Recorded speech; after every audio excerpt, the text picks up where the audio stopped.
guys, good morning muna rito at good evening dyan. Ito kakagising ko lang at kausap ko ang ating puting kabayo guys.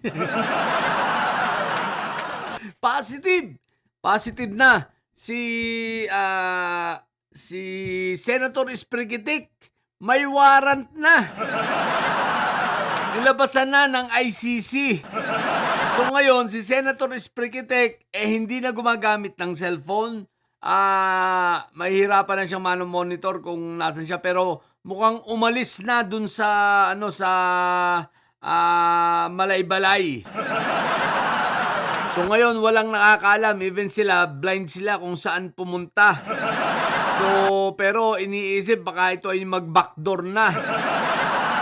So wala na, sabi ni Puting Kabayo, hindi na raw magilap at hindi na ma-trace ang cellphone niya, hindi na ma-reach. What the heck? So wala na, hindi na to si Senator Esprigitic magpapakita. Pero syempre yung intelligence ng PNP, tingnan natin kung paano nila makukuha si Senator Esprigitic kasi minomonitor naman nila eh. So ang problema ngayon yung cellphone nga hindi na nakokontak, so wala na yung communication. So tingnan natin Basta may warrant na. Confirmed na yun Galing sa ICC. Ang sabi ng Puting Kabayo, ang balita niya, hindi lang si Senator Bato ang may warrant. Pero hindi niya ma-confirm yung iba kung sino-sino. Pero parang meron pa daw iba, pero hindi niya sigurado Pero yun nga, basta sigurado niya si Senator Esprigitic. At mukhang kaya nga itong si Iyotman, di ba? Anong tawag dito?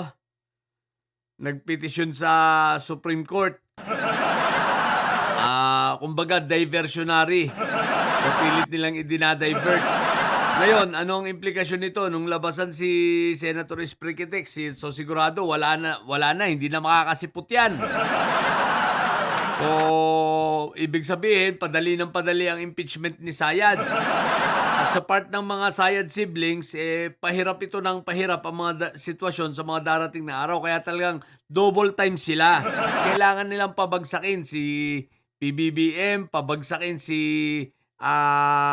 Ombudsman, tirahin ang mga talagang dumidepensa kay PBBM at lumalaban na nasa likod talaga niya, like Kong Martin, like Jose Castro. So talagang gigibain nila yan. Bakit? Dahil wala na silang ibang option. Kailangang mawala na sila PBBM. Otherwise, tuloy-tuloy na yan.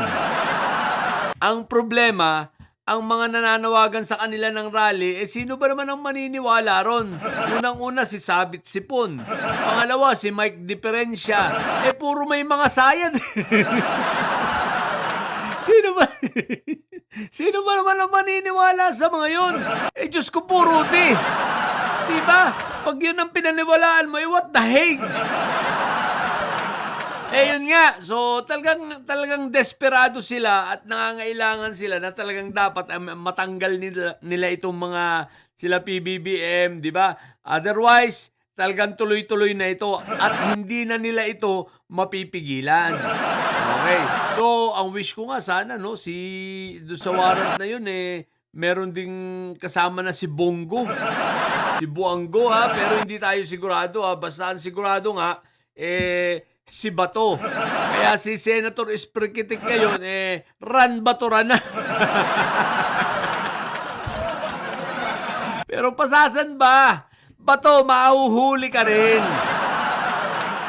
Ang pag-asa lang ni Bato ngayon talaga, China Tulad nung sinabi ko nung nakaraan, kaya nagbenta ng mga ari-arian niya dahil sa China. China ang niya, destinasyon niya dahil hindi naman siya makakakuha ng asylum Kasi ang kaso niya sa ICC. So, paano siya makakakuha basta ng asylum kung yung pupuntahan niya member country ng Interpol. Although ang China member ng Interpol, kaya lang pasaway ang mga yan Diba? Kumbaga hindi naman sumusunod yung mga yan May sariling mundo. So, so yun. Kaya si Senator Espriquitic, nako, ano na yan, hindi na makita ang whereabouts yan. Sabi nga ni ano, 'di ba? Sabi ni Mangga hindi na maabot ang cellphone. Hindi na matawagan or hindi na ma-text. Hindi na rin daw sumasagot. Syempre, paano sasagot siya? Nagtatago na nga. Nag-iingat na nga. At ayaw na matrace. Alalahanin nyo syempre pag nag-coordinate sa mga anong tawag dito? Itong mga telecommunications company, ang PNP, pwede sila makakuha ng access. Lalo't may warrant dahil legal yun. So, pwede talaga nilang matrace. So, ngayon, si Bato ay tago na ng tago.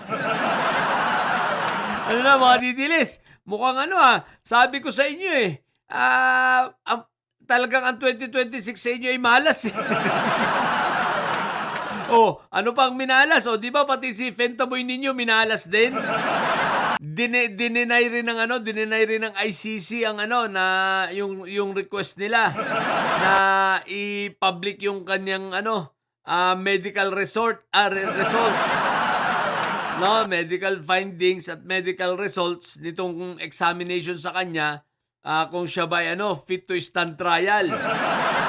So, dinenay ng ICC.